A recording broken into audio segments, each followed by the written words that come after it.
Hello வணக்கம். நான் உங்கள் ஹாசி தமிழ் பரமேஸ்வரி. அனைவருக்கும் விநாயகர் சதுர்த்தி நல்வாழ்த்துக்கள். இன்றைக்கி நம்ம வீட்டு ஸ்பெஷலாக என்னன்னு பார்த்தீங்கன்னா கொழுக்கட்டை செய்ய போகிறோம். வாங்க எப்படி செய்யலாங்கிறத பார்க்கலாம். அடுப்பை பற்ற வச்சு ஒரு பாத்திரத்தில் ஒரு 1/2 லிட்டரு தண்ணி ஊற்றிக்கிறேன். அது கொதிக்கட்டும். அடுத்த பாத்திரத்தில் ஒரு 400 கிராம் நான் அரிசி மாவு எடுத்திருக்கேன். இடியாப்ப மாவு எதாக இருந்தாலும் சேர்த்துக்கலாம். கடையில் வாங்குகிற இடியாப்ப மாவும் சேர்த்துக்கலாம். அடுத்து என்னென்னு பார்த்தீங்கன்னா கொஞ்சம் மாவு கொஞ்சம் இந்த வெடிப்பு வராமல் இருக்கிறதுக்காண்டி 2 ஸ்பூன் மைதா சேர்த்துருக்கிறேன் நான். இது தேவையில்லை, ஆனால் கொஞ்சம் அந்த வெடிப்பு இல்லாமல் இருக்கும், அதுக்காண்டி மைதா நான் சேர்த்துருக்கேன். அடுத்து நம்ம அந்த சுடுதண்ணியில் கொஞ்சோண்டு ஏலக்காய், ஒரு 2 ஏலக்காய் தட்டி போட்டு உப்பும் போட்டு கொதிக்க வச்சு எடுத்துகிட்டு அதை அப்படியே கொஞ்சம் கொஞ்சமாக தண்ணியை ஊற்றி நம்ம கிளறிக்கிட்டே வரலாம். ரொம்ப தண்ணி ஊற்றக்கூடாது, ரொம்ப இலக்கமாக போயிடும். தண்ணி கம்மியாக ஊற்றக்கூடாது, கெட்டிமாக இருந்தாலும் நல்லா இருக்காது, கொஞ்சம் பதமாக இருக்கணும். 2 ஸ்பூன் எண்ணெய் ஊற்றி அப்படியே நான் ஒரு 2 நிமிஷம் அதை தனியாக எடுத்து மூடி வச்சிட்றேன். அடுத்து ஒரு பாத்திரத்தில் நம்ம நுணுக்கி வச்சுருந்த வெல்லத்தை நான் சேர்த்துக்கிறேன். வெல்லம் நான் நுணுக்கி வச்சுருக்கேன். 1 2 தான், ரொம்ப நைஸெல்லாம் நுணுக்கலை, 1 2 நுணுக்கி வச்சுருக்கேன். அதை அந்த பாத்திரத்தில் சேர்த்துக்கலாம்.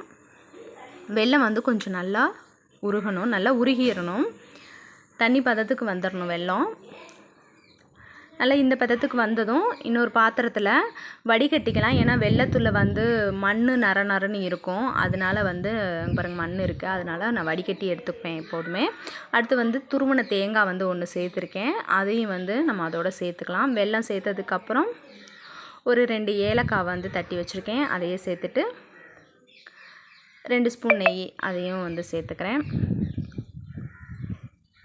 சேர்த்துட்டு நல்லா கிளறி விட்டுட்டோம்னா அப்படியே கொஞ்சம் நல்லா சுண்டி வரும். சுண்டி இந்த பதத்துக்கு வந்துடும். இந்த பதத்துக்கு வந்தோன்னா நம்ம இறக்கி வச்சிடலாம்.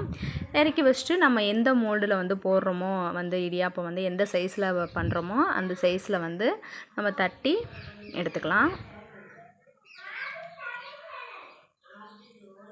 ஒட்டாமல் நல்லா அழகாக வந்துருச்சு. கொஞ்சம் கூட அந்த இதில் ஒட்டவே இல்லை, அந்தளவுக்கு நீட்டாக வந்துருச்சு. இது வாழை இலையில் நம்ம தட்டி எடுக்கிறது.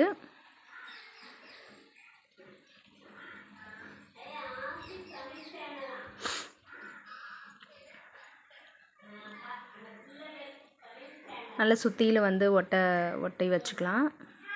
நல்லா நீட்டாக வந்துருச்சு பார்த்தீங்களா, நல்லா நீட்டாக இருக்குது. இதே மாதிரி நமக்கு என்ன சைஸ் வேணுமோ அந்த சைஸுக்கு தகுந்த மாதிரி நம்ம ஒவ்வொன்றா நான் ஒவ்வொன்றா செஞ்சு எடுத்துகிட்டு இட்லி தட்டில் போட்டு நம்ம ஒரு 10 நிமிஷம் வேக வைக்கலாம். வேக வச்சு எடுத்துட்டோம்னா சுவையான கொழுக்கட்டை ரெடி ஆயிடுச்சு. கொழுக்கட்டை இறக்கி ஒரு பிளேட்டில் வச்சுட்டேன். ரொம்ப சாஃப்டாக இருந்துச்சு, நானே எதிர்பார்க்கல, நான் இந்தளவுக்கு சாஃப்டாக இருந்துச்சு. இந்த வீடியோ உங்களுக்கு பிடிச்சிருக்கு அப்படின்னு சொன்னால் லைக் பண்ணுங்கள், கமெண்ட் பண்ணுங்கள், அப்படியே நம்ம சேனலை சப்ஸ்கிரைபும் பண்ணுங்கள். இதே மாதிரி அடுத்த வீடியோவில் உங்களை பார்க்குறேன். அது வரைக்கும் நன்றி சொல்லிக்கிறேன். நன்றி.